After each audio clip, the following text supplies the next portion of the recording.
Having listened to the two gentlemen, what do you have to say? Yeah, I think that Honorable Abu Janapo made an eloquent presentation in the wrong direction. I think the problem is not public institutions like universities and others entering into public-private partnerships. That happens. I think what is rising the ire of the public, which Honorable Kujato Ablakwa appropriately points out, is private individuals acquiring these assets under dubious circumstances. So I think that that is what we need to deal with. I commend for the bill, and I suggest that, as you indicated, I think that can be expanded. A big part of the problem is not just the buyers, it is also the sellers. Right. The people, government, who are making these sales, their motives, their guidances, and whether these sales are being made in the public interest or not. And I believe that there ought to be very strong protections of public assets to prevent people from selling them, because I can tell you, if we do have time to discuss judgment debts, it is precisely the same thing that people come and say they have judgment debts. Some of them are cooked. The government doesn't even go to court. It settles this on the side. People get kickbacks. It is the same as these assets that we are talking about. And in fact, the Supreme Court detected it when it said that it was as if a brigade had been set up to create loot and share. That's judgment debt. Typically what happens with some of the judgment debts, the people who get the judgment debt, actually it's a brigade in connivance with the people we entrust with the public purse to create, and then they loot and then they share. Absolutely. And actually, if you recall, during Dr. Frimpong Boateng's interview, the case that came to his attention was for $88 million US. If you think about it, this was only one deal in the 8-year span of the government. It means that theoretically, if they were doing only one or maybe two of such deals a year, we had him for $1 billion. And I am telling you that you can mark it. When this government is done, judgment debt and how it has been settled in the shadows will be the biggest financial scandal. These things that Honorable Kujato Ablakwa is working on, which is very commendable, will look like small, what do they call it, plantains, compared to the big things that they are doing in judgment. So that, for example, Dr. Kennedy, in the matter of the Parks and Gardens land at Cantonment, which was leased in 2012, eventually effectuated, the whole thing completed on the 29th of November 2016. The purpose, according to the Parks and Gardens, through the local government minister, under the hand of the deputy minister, Elvis Efrie Ankra, the purpose for seeking to sell 2 acres of that prime land was to, quote, raise funds to resource the Department of Parks and Gardens, because the department was in, quote, dire need of office infrastructure and other working tools, and the agency wishes to sell those 2 acres of land it is currently occupying at Cantonment to enable it to raise the needed funding to resource itself. We can tell today that that has not happened. Mr. Kujato Ablakwa, correct? The Parks and Gardens, is it any different from what it was before this sale? No, it hasn't happened. But I'm contesting the Lands Minister's statements on this, because on the 4th of July, when I filed this question, and the Parks and Gardens is managed by the local government ministry. It's one of the agencies under the ministry. The Minister for Local Government was emphatic. Let me read from column 19 of the Hansard, the Parliamentary Hansard of Thursday, 4th July 2024. This is the local government speaking. the local government minister speaking. In the particular case of the Department of Parks and Gardens land in cantonments, the recent claimant of the portion of the land indicated that he acquired a title to the land in contention, but could not produce same after he took the matter to court. The court subsequently dismissed the case and requested the plaintiff to re-enter the case with the proper documentation. Mr. Speaker, our checks, however, reveal that the claimant did not have any valid documentation to the land. I wish to state that the land in question has a valid certificate of allocation dated 2nd October 1952 to the Department of Parks and Gardens. This is the local government. But Abu Jinapor didn't make this up. And then you see... He didn't make this up attributed to 16th of August 2012 when the local government minister, deputy, wrote and said these words. The ministry has received a number of interests in the land over the years, and that proceeds from the sale shall be used to provide Parks and Gardens with a new office, staff bars, some tractors, water tankers, and the needed hand tools it is currently in dire need of to restructure and reposition itself as a viable government agency. It is not what the sale was for. So you see, that is why I am happy that the former President Mahama has announced that there's going to be a national inquiry into all of this.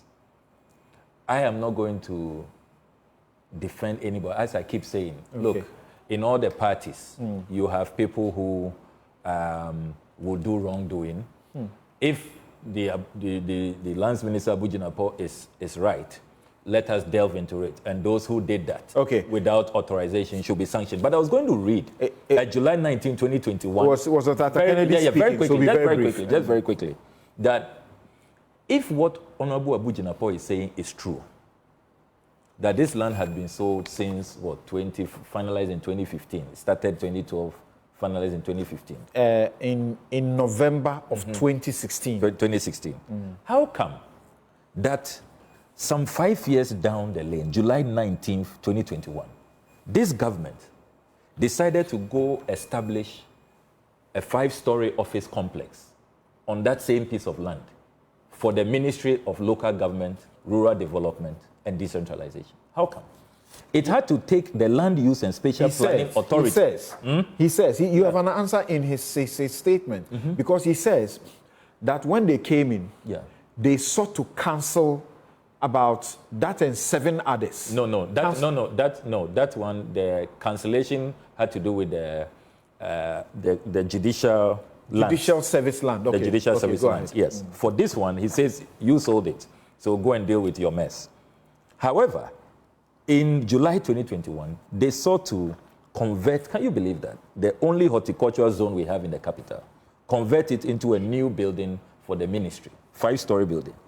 The Land Use and Spatial Planning Authority, in a strongly worded letter to them, signed by Kwejo Yeboah, acting head, LUSPA, said that, look, based on the aforementioned observations, we would like to advise the Ladade Kotopong Assembly as follows, that the current site for the ministry's project is designated as horticultural nursery, and as part of their mandate, the Department of Parks and Gardens uses the land to nurse seedlings and to cultivate other tree species for government and other relevant institutions and the general public for planting and beautification of the city. The site is therefore an active green open space, and for that matter, a public space, and it should remain as such. All right, thank you. So this is what, together with environmentalists, standing up, that is how come they couldn't achieve the objective in 2021 of building a 5-story building for the Ministry of Local Government. So a lot is not adding up if you add what the local government minister told us in Parliament. That's why we need an inquiry to delve into these matters. But what is important is that hands off. We are not going to allow there are no sale. Contradictions with his answers and that of... So you have the local government minister at his ministry that saying is a very that curious I still situation. own the Parks and Gardens. It is under my control. That's a very curious You know that the situation. local government minister has gone to remove the containers there. All right. And I have publicly commended the minister for his act. So, and Abu Jinapor should be careful because some of these statements will rather strengthen the hand of these, unscrupulous private sector people. You are right about that. Let me go to Atta Kennedy. Who want to annex. You're right about that because as a lawyer, I've been thinking that if these matters are matters that are gaining the attention of the judicial authorities. And the government, one hand, a minister of natural resources is saying this, and then the local government is saying this. You'll be daft not to take what they are doing to go and support what you are doing in the courtroom. So, Dr. Kennedy, you were making a point there, and we have not forgotten that you wanted to, situate properly what state capture means and how it is manifested and the implications for this country. Yes,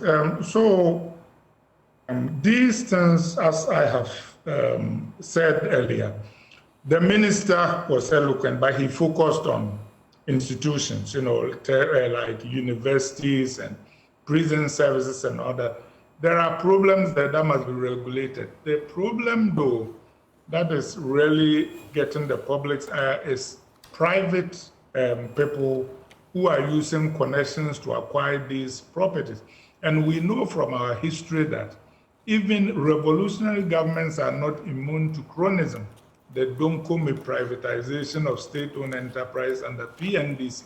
We saw that, and Honorable Kujeto Ablakwa has brought quite a few of these, and the Snit hotels that almost happened a few weeks ago. The public did very well, and I commend them and the TUC for what they did.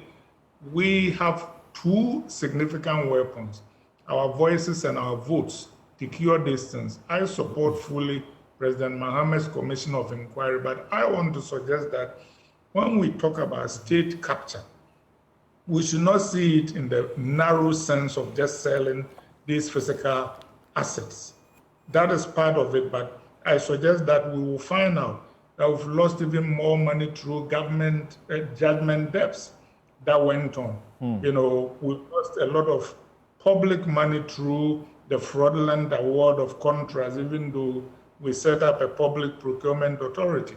And I want to tell the people of Ghana that, for example, if you study South America, Brazil, for example, the corruption in Petrobras was actually spearheaded, its check was spearheaded by the judiciary, which ended up putting significant ministers into prison and others.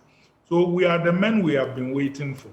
And I worry that this culture of impunity that is going on, like Honorable Kujeto Ablakwa rightly points out, can one day lead us to where we don't want to go.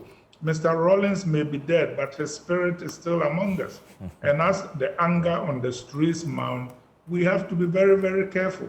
Like I said the last time I was here, when you see somebody's beard on fire, you should fetch water and put it beside your beard, because your beard could also catch on fire. So I say that judgment debt, the selling of these public buildings, lands, the award of contracts. I noticed that Kujeto Ablakwa was talking about some of these contracts and when people got them and all that.